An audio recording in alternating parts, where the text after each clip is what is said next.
Hello students. First chapter electric charges and field से most important question लेते हैं बच्चों। टॉर्क पर बेस्ड ये क्वेश्चन है।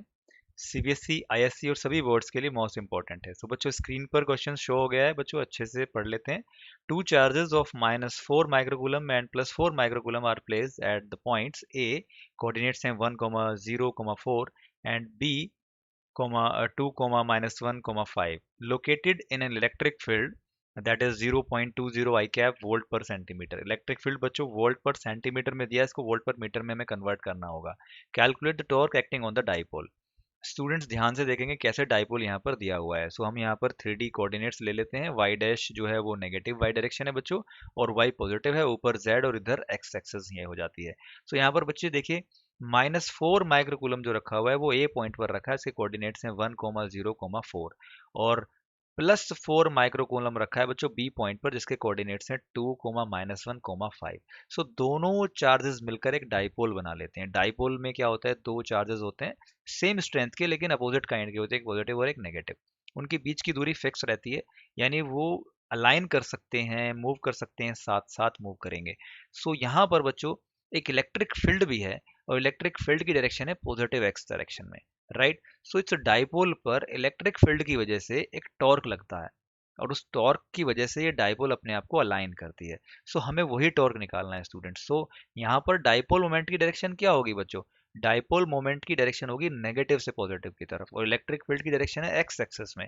तो इस इलेक्ट्रिक फील्ड की वजह से पॉजिटिव चार्ज पर और नेगेटिव चार्ज पर अपोजिट डायरेक्शन में फोर्सेस लगते हैं, जिसकी वजह से बच्चों ये चार्ज अपने आप को अलाइन कर लेते हैं इस तरीके से, राइट।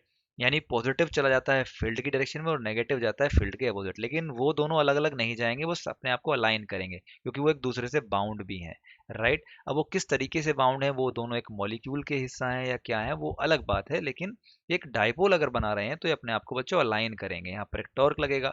सो टॉर्क लगने की वजह से पॉजिटिव पर लगेगा फील्ड की डायरेक्शन में फोर्स, और नेगेटिव पर लगेगा फील्ड के अपोजिट फोर्स, जिसकी वजह से ये दोनों एक दूसरे को अलाइन कर लेंगे। सो यही टॉर्क हम यहाँ पर निकालने आए हैं बच्चों।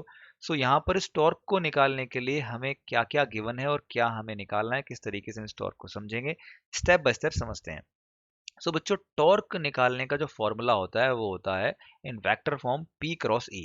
यानी हमें बच्चों डाइपोल मोमेंट अगर पता हो और इलेक्ट्रिक फील्ड अगर हमें पता हो वेक्टर फॉर्म में, हम दोनों का क्रॉस प्रोडक्ट करा देते हैं तो हमें टॉर्क मिल जाता है वेक्टर फॉर्म में, राइट। स्टूडेंट्स यहाँ पर इलेक्ट्रिक फील्ड तो हमें गिवन है, इलेक्ट्रिक फील्ड हमें गिवन है वोल्ट पर सेंटीमीटर में, हम इसको कन्वर्ट कर सकते हैं वोल्ट पर मीटर में। तो वोल्ट पर मीटर में ये हो जाएगा बच्चों 20 आई कैप वोल्ट पर मीटर, राइट। अब हमें क्या चाहिए, हमें चाहिए डाइपोल मोमेंट। सो डाइपोल मोमेंट का फॉर्मूला क्या होता है बच्चों, डाइपोल मोमेंट का फॉर्मूला होता है Q इंटू 2A, राइट। यानी Q है यहाँ पर किसी भी एक चार्ज की स्ट्रेंथ, यानी यहाँ पर स्ट्रेंथ कितनी दी है बच्चों, स्ट्रेंथ दी है 4 माइक्रोकूलम, इसको हम कूलम में कन्वर्ट कर लेते हैं, 4 इंटू 10⁻⁻6 कूलम, राइट। यानी 4 माइक्रोकूलम को हम 4 इंटू 10⁻⁻6 कूलम बोल देंगे, राइट। सो Q हमें मिल गया है। अब हमें चाहिए 2A। 2A होता है बच्चों दोनों चार्जेस के बीच का सेपरेशन, यानी यहाँ पर जो AB वेक्टर होगा ये ए बी वेक्टर कहलाएगा बच्चों 2A vector, right. So A B vector निकालने के लिए हमें यहाँ पर एक फॉर्मूला यूज करना होगा, जिसको हम बोलते हैं x2 minus x1 I cap plus y2 minus y1 J cap plus z2 minus z1 K cap. अब बच्चों यहाँ पर हमें समझना है x2 क्या है, x1 क्या है, y2 क्या है, y1 क्या है, z2 क्या है, z1 क्या है। सो यहाँ पर आपने देखा है जो कोऑर्डिनेट्स हैं बच्चों, ए पॉइंट के जो कोऑर्डिनेट्स हैं उनको हम बोल देते हैं x1 y1 z1, और बी जो पॉइंट है उसके कोऑर्डिनेट्स हो जाते हैं बच्चों x2 y2 और z2। अब यही कोऑर्डिनेट्स आपको इस इक्वेशन में रखने हैं, और यहाँ से ए बी वेक्टर यानी 2A वेक्टर की वैल्यू निकालनी है, 2A वेक्टर की, राइट। सो जैसे ही आप यहाँ पर एक कोऑर्डिनेट्स रखकर वैल्यू निकालेंगे, देखिए 2 माइनस 1 यानी 1 आई कैप, और -1 माइनस 0 यानी माइनस जे कैप, और Z2 है 5 और Z1 है 4, तो 5 माइनस 4 यानी 1 के कैप। सो यहाँ पर 2A वेक्टर यानी ए बी वेक्टर की वैल्यू आ जाती है बच्चों कितनी, आई कैप माइनस जे कैप प्लस के कैप।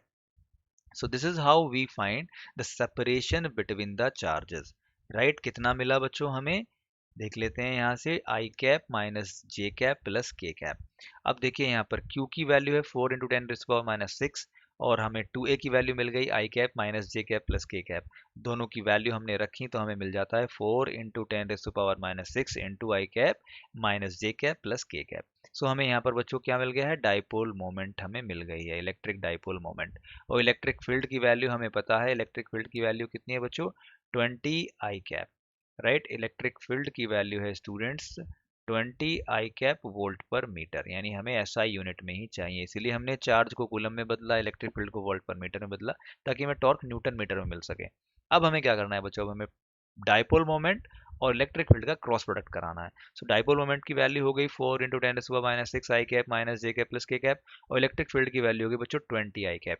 उम्मीद है आपको वेक्टर प्रोडक्ट आता होगा, आपने 11th क्लास में सीखा है। सो वेक्टर प्रोडक्ट अगर हम करते हैं, यहाँ से हमें मिल जाता है 8 × 10⁻⁵ के कैप प्लस जे कैप, राइट स्टूडेंट्स। तो ये टॉर्क जो हमें मिला है वेक्टर फॉर्म में मिला है, इसका हमें मैग्नीट्यूड कैसे निकालना है, सो हम के कैप प्लस जे कैप का मैग्नीट्यूड निकालेंगे। कैसे निकालेंगे बच्चों, अंडर रूट के अंदर के का कोफिशिएंट का स्क्वायर करना है, प्लस और फिर जे के कोफिशिएंट का स्क्वायर करना है, यानी के और जे का जो कोफिशिएंट है वो 1 1 है यहाँ पर, तो दोनों का स्क्वायर करना है, फिर उसको ऐड करना है और स्क्वायर रूट कर देना है। सो यहाँ पर हमें मिल जाएगा बच्चों टॉर्क की वैल्यू 8 × 10⁻⁵ इंटू रूट टू की वैल्यू बच्चों होती है 1.414, और हम इसकी मल्टीप्लाई करेंगे तो हमें टॉर्क की वैल्यू मिल जानी है 1.13 इंटू 10⁻⁵ न्यूटन मीटर। स्टूडेंट्स, उम्मीद है आपको टॉर्क निकालना आ गया होगा, अगर हमें इस तरीके का क्वेश्चन मिले जहां पर हमें चार्जेस के कोऑर्डिनेट्स मिले हों, राइट। सो मेक श्योर इस तरह के क्वेश्चन में आपको एसआई यूनिट में कन्वर्ट कर लेना है इलेक्ट्रिक फील्ड को और चार्ज को, राइट। जो भी आपकी जो गिवन वैल्यूज हैं उन्हें आपको एसआई यूनिट में कन्वर्ट करना है, उसके बाद क्वेश्चन करना है। उम्मीद है आपको क्वेश्चन समझ में आया होगा बच्चों। मैं नेक्स्ट वीडियो में नेक्स्ट क्वेश्चन के साथ आऊँगा और आपसे दोबारा मिलूँगा इसी तरह। मैंने यहाँ पर बच्चों एक प्लेलिस्ट मेंशन कर दी है, इस प्लेलिस्ट में आपको सभी इंपॉर्टेंट क्वेश्चन मिल जाएंगे जो सभी बोर्ड्स के लिए मोस्ट इंपॉर्टेंट हैं। Thanks for watching students, thanks again.